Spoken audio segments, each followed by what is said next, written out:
Welcome to அன்னம் சமையலறை. இன்றைக்கி நம்ம நுங்கு ஜூஸ் எப்படி செய்யலாம் பார்க்கலாம் வாங்க.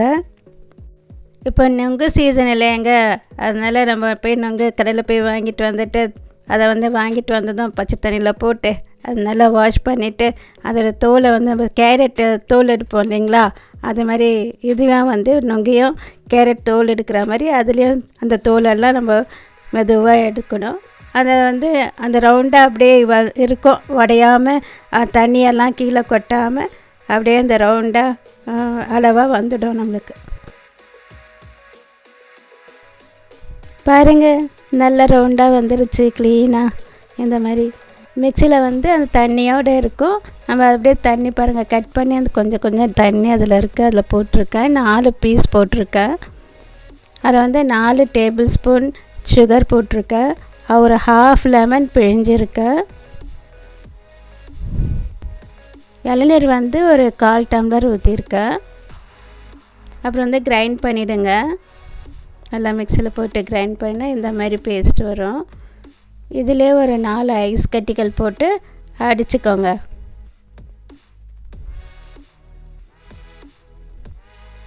இந்த மாதிரி வரும். இந்த கிளாஸில் ஒரு 2 நுங்கை நாங்கள் குட்டி குட்டியாக கட் பண்ணி வச்சுருக்கேன். அந்த கட் பண்ணி வச்சுருக்க நுங்கை நான் கொஞ்சம் அந்த 2 கிளாஸில் கொஞ்சம் கொஞ்சம் போட்டிருக்கேன். அப்புறம் 2 ஐஸ் கட்டிகள் போட்டிருக்கேன்.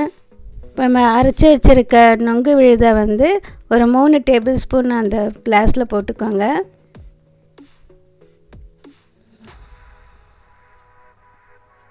அது பிறகு இளநீரை அதில் ஊற்றிடுங்க.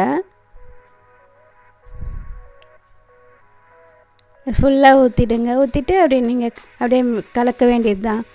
கலந்திங்கன்னா உங்களுக்கு அப்படியே ஜூஸ் மாதிரி வந்துடும். நம்ம ஊற்றிருக்க இளநீருக்கும் அந்த நுங்கு விழுதுக்கும் போட்டிருக்க அந்த நுங்கு பீஸு குடிக்கும்போது ஒவ்வொரு அந்த லேயர் ஒவ்வொரு வாய்க்கும் அந்த நுங்கு பீஸும் போகும். அந்த விழுதோட டேஸ்ட்டும் நம்மளுக்கு நல்லாவும் தெரியும். ட்ரை பண்ணி பாருங்கள், சாப்பிட்டு பாருங்கள், குடிச்சு பாருங்கள்.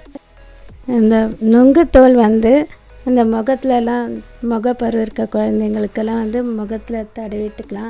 அது முகப்பரு கம்மி பண்ணும். அதே மாதிரி தலைக்கு கூட நம்மளுக்கு பாடி ஹீட்டாக இருக்கும், தலையில் கூட தேய்ச்சி குளிச்சிக்கலாம். அது ரொம்ப குளுமையாக கொடுக்கும். இந்த பனை மரத்தில் வர எல்லா பொருட்களும் நம்ம உடலுக்கு ஆரோக்கியமான உணவு அது. இப்போ நுங்கை நம்ம தோலை பிச்சு எடுத்துகிட்டு தான் நம்ம சாப்பிட்றோம். முன்னோர் காலத்துலலாம் நுங்கு தோலோடையே சாப்பிடுவோம். பனை வெல்லம், பனை கல்கண்டு, பனை கிழங்கு இதெல்லாம் கூட உடலுக்கு ரொம்ப ஆரோக்கியம். அடிக்கிற இந்த கத்திரி வெயிலுக்கு ஜிலு ஜிலுன்னு இந்த நுங்கு ஜூஸை எல்லோரும் செஞ்சு சாப்பிட்டு பாருங்கள், குடிச்சு பாருங்கள்.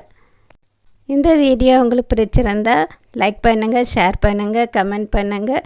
மறக்காமல் சப்ஸ்கிரைப் பண்ணுங்கள், பெல் ஐக்கானை கிளிக் பண்ணுங்கள்.